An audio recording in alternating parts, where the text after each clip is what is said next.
Écoutez, c'est le dégoût, hein, j'ai pas un Mmh. autre mot en fait.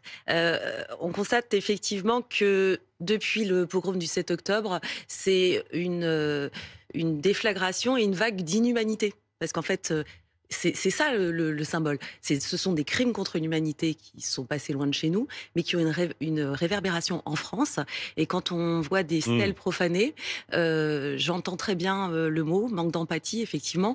Là, on est en train de continuer l'inhumanité, c'est-à-dire que quand on dépouille des morts de leur dernière sépulture, c'est que on a perdu contact avec sa propre humanité et c'est de l'antisémitisme aussi. Ouais.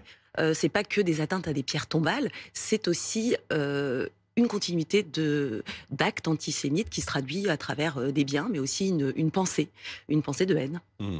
Et à travers aussi c'est terrible de dire ça, mais une variété d'actes, de types d'actes, des Oui, insultes, des menaces, des agressions, des profanations.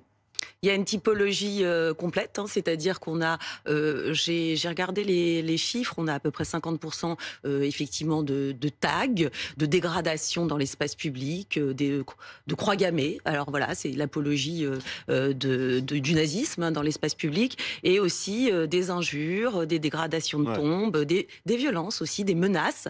Je pense aux influenceurs un influenceur qui a carrément fait une vidéo pour menacer un rabbin, une menace de mort, hein. On a toute une typologie d'actes très inquiétants, avec une constante menace de passer à l'acte aussi.